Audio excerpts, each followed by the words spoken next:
We have to be faithful in using those gifts. Often we've discovered that the Lord will add something to someone else, and we might think, well, why has he done that? It's because they've been faithful in little things. And so they get entrusted with many things. And I've seen it happen over the 32 or so years that I've been a Christian. I've seen it happen where people have been in church and then they've turned around and they've looked and said, well, why is that person doing that? They've only been here 2 years and I've been here 47. Why is that?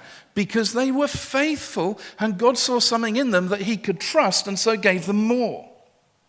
Do not come to me and I have to be pastoral. I'm trying to be pastoral. I'm failing miserably, but just want you to know. Please don't come to me in 2 years' time and say, there's nothing for me to do in this church, because you're making a liar out of me and out of God.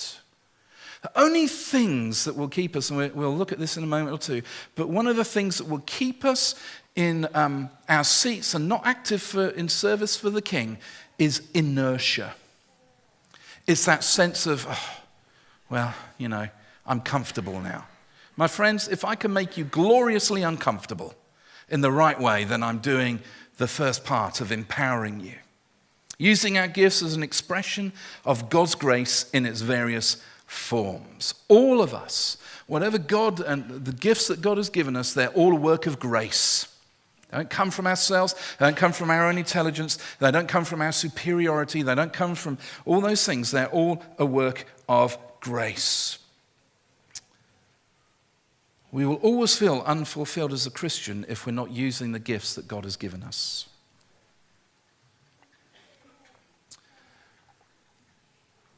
The problem is that churches over the years have become driven by programs. And then everything ends up in a guilt trip in church. We end up getting on the platform and saying, we need a volunteer for this. We need a volunteer for that. Can you come and teach Sunday school? Can you help with youth? Can you help make tea and coffee? Can you help us do this? Can you help us do that? Can you help us do the other? And after time and time again of asking, people eventually give in and they say, well, I don't want to feel guilty anymore. Feeling guilty isn't being empowered. I don't want to feel guilty anymore, so I'm just going to respond and I'm just going to fill the hole. And that must be what God's telling me to do. Now, sometimes it is, but most times it isn't. You see, we end up trying to maintain programs that were started with the gifts and ministries of people who may be long since been promoted to glory. And we keep doing these things because that's what church did. One of the churches I pastored, and I went there, and they had 7 meetings a week when they expected everybody to go to, apart from one, which was the sisterhood. Some of you remember the Elim sisterhood. And I want to tell you that it was the sisterhood like it was in George Jeffrey's day. When that church was started in 1926, that sisterhood had not changed in 80 years.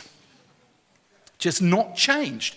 And you could not change it. And when you ask, why is it done this way? Well, if we change it, Sister so-and-so, who's been running it for the last 30 years, is going to be upset. Well, why has she been doing it for 30 years? Well, sister before her passed on the baton to her. And the sister before that passed on the baton to her. And now I understand that there is something, a baton passing that does happen in church. But my friends, when I was like, please come and talk to us. And there are, bless their hearts, but 6 faithful little old ladies who couldn't get there unless they were brought by the pastor, would have their meeting, take up their offertory, go home, and that was their work for the kingdom done. And the 6 little old ladies were only there because they didn't want to offend Sister so-and-so, who had been doing it for 30 years. You might say, well, does that really happen? My friends, it even happens here, if we're honest. We're too scared of offending people. Actually, you're all too worried about offending people. I'm not. I'm not. Not if it's a good thing. Not if it's going to empower and release and bring blessing. Don't offend people for the sake of it. But sometimes when we need to be told, enough's enough. Silver has died to gone to heaven. Stop flogging that dead horse.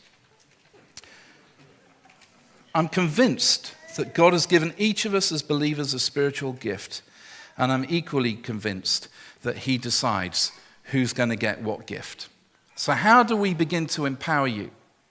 One of the things we're going to do this year, and we've talked about, is that we want to start some some training, some courses, but here's my logic for you. Getting ahead of myself, but here's my logic. You came to this church because you felt called here. God has given gifts in your heart and in your life that you can use in the service of the church. You feel planted here. Then, at the front on a Sunday, we ask for volunteers for X, Y, Z. Intuitively, you know that that's not for you. Intuitively, you know that. You're not sure why, but you just know that that's not what God has called you to do. But week after week, we ask, can someone come and help? Can someone come and help? Can someone come and help? So you go and help, and there's a degree of fulfillment, and God blesses it because God is God and He's gracious.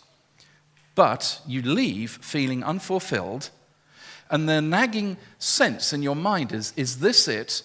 And if God has called me here, am I going to have to sort of grit my teeth and bear it? And then eventually you might think to yourself, well, it's time to leave and go to another church where I can be used. That's the current sort of logic. What we want to do is break those fetters. So you feel called here, you feel gifted, and you feel planted here. You're here because God has placed you here and wants you to use your gifts in ministry. But rather than getting up and asking for volunteers every week, we then instigate something new, and we begin to train people and help you discover what it is God has called you to do. And then we begin to release you in that, and all of a sudden you discover that you don't necessarily have to leave the church to be fulfilled. You don't have to answer a call to go to Bible college and study for 3 years to try and discover what is that God has called you to do, and you actually find that in God's design, fulfillment comes by being empowered in a local church. You might have to run that back on the internet or when you listen to it on audio. What happens then? Over a period of time, the church changes its emphasis. And it becomes, instead of a few people doing the work, instead of 20% of people doing 80% of the work, we discover that 80% of the people are involved in their God-given ministry. And actually, the work increases and has higher impact within the town and where we live. The complexion of church changes. People come along and they say, what's your vision? What's it going to look like in 2 or 3 or 4 years? Do you know, if we all get hold of this, I have no idea what this church will look like. None at all, because I have no idea what is sitting here inside of you dying to be unlocked. I have no idea, but that should be fun, shouldn't it? I mean, that should be a journey of discovery together. And so we could become a church that's known for worship or youth or anything, or we could become a church that's known for its ministry to the homeless, or maybe we become a church that's just known as an army in the right sense, because we are called and we're fulfilled and we're empowered and we begin to move out. Now, some of you are sitting saying, we've heard all this before, and I understand that. I've heard more sermons than I can remember. Some of you are excited by that, but I want to share this one thing with you. It's this. It's the principle of the follow-through. I don't play golf, but I've looked this up. And apparently in golf, in football, in tennis, in boxing, in any sport where there is contact needed to be made with an object, they always talk about the follow-through. That in the golf swing, you keep going in the direction that you want your ball to go. I was watching a bit of cricket yesterday, and they were talking about the follow-through in the shot. You look at it in football, when they take a free kick and all these things, they follow through. And what's that all about? It means that you don't stop at the point of contact.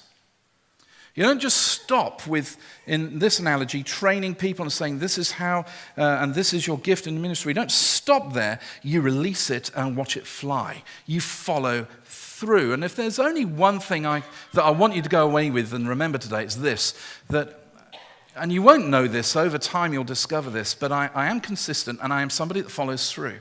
So if it says it's going to start, I make sure that it ends. I make sure that we follow through. I make sure that we go through that which we have to. And for many of us, we're going to have to go through pain barriers. Paul spoke about the principle of following through in Philippians 3. He said, one thing I do, forgetting what's behind and straining towards what's ahead, I press on towards the goal to win the prize for which God has called me heavenward in Christ Jesus.